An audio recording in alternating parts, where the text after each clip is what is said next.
एकीकडे महायुती आणि महाविकास आघाडीमध्ये जागा वाटपाच्या चर्चा अंतिम टप्प्यात पोहोचल्यात. अगदी आता 2 दिवसांनी उमेदवारी अर्ज दाखल करायचा आणि माघारी घ्यायची मुदत आहे. अशावेळी हा व्हिडिओ बनवेपर्यंत महाविकास आघाडी किंवा महायुती या दोन्ही पक्षाच्या अधिकृत उमेदवारांच्या याद्या जाहीर झालेल्या नाही आहेत. मात्र जागा वाटप पार पडले असं सांगण्यात येतंय.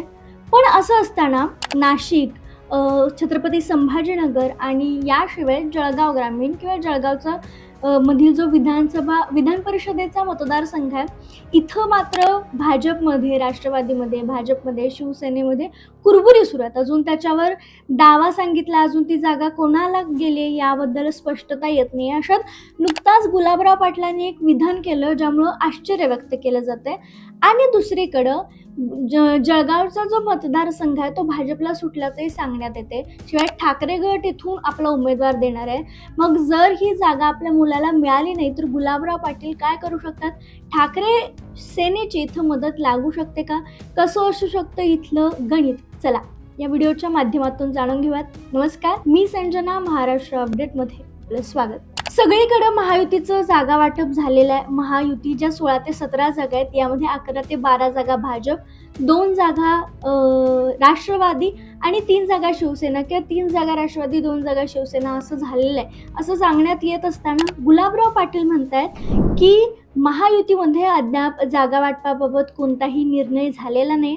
जागा वाटपाबाबत माध्यमांमध्ये सुरू असलेल्या अनेक बातम्या तथ्यही नसून अंतिम निर्णय एकनाथ शिंदे, देवेंद्र फडणवीस आणि सुनेत्रा पवार हेच घेणार आहेत.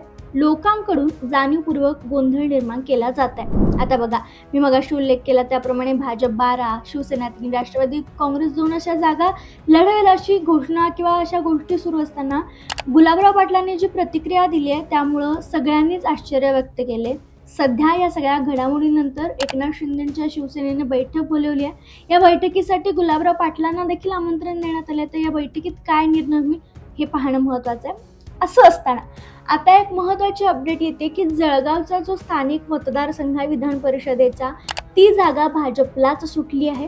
आणि मग आता इथून गुलाबराव पाटील नेमकं काय करणार? कारण बघा, जळगाव जिल्ह्यात शिवसेनेचं मजबूत संघटन आहे. गुलाबराव पाटीलांचा प्रभाव लक्षात घेता हा मतदारसंघ पक्षासाठी प्रतिष्ठेचा ठरला होता.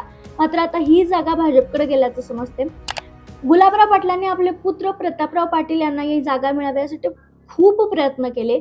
नाशिक आणि जळगाव यातील जागा कुठली, म्हणजे भाजप आणि शिवसेना दोन्हींनी इथं दावा सांगितला होता. अशात शिवसेनेची जी जागा आहे नाशिकमधली ती भाजपला मिळावी आणि जळगावची जी जागा भाजपची ती शिवसेनेला मिळावी यासाठी फक्त आपल्या पुत्रप्रेमासाठी गुलाबराव पाटील उत्सुक होते, प्रयत्न करत होते.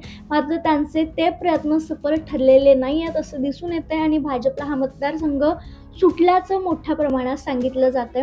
तर बघा, इथून मागचे जे आमदार होते त्यांच्याबद्दल सांगायचं झालं तर मागील वेळी भाजपचे इथले आमदार राहिले होते ते म्हणजे चंदूभाई पटेल.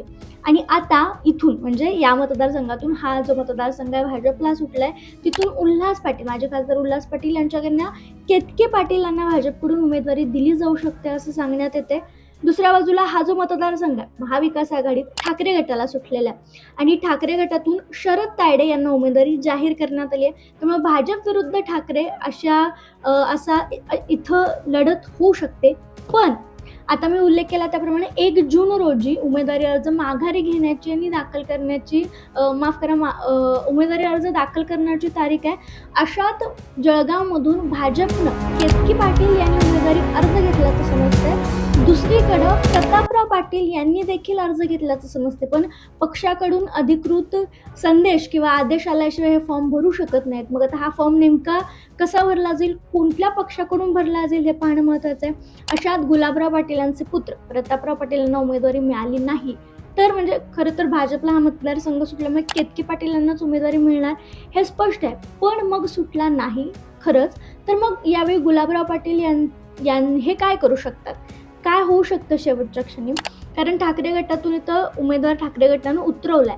मग भाजपने आपल्याला उमेदवारी दिली नाही किंवा काय झालंय म्हणून तो वचपा काढण्यासाठी गुलाबराव पाटील हे ठाकरेंच्या उमेदवाराला मदत करू शकतात का? किंवा इथं त्यांचा प्रभाव चांगला आहे. त्या सगळ्याचा फायदा घेत आपल्या मुलाला अपक्ष उमेदवारी दाखल करायला लावून आपल्या सगळी राजकारणाची तंत्र, मंत्र, अनुभव या सगळ्या गोष्टी वापरून गुलाबराव पाटील आपले पुत्र प्रतापराव पाटील यांना आमदार करू शकतील का? इथं काय होऊ शकतं जळगावात हे आता नाव जाहीर झाल्यानंतर, उमेदवारी अर्ज दाखल झाल्यानंतरच स्पष्ट होणार आहे. याबाबतच्या सगळ्या अपडेट आम्ही तुम्हाला देतच राहू. पण या सगळ्या समीकरणांबद्दल तुमचं मत काय आम्हाला कमेंटमध्ये कळवायला विसरू नका.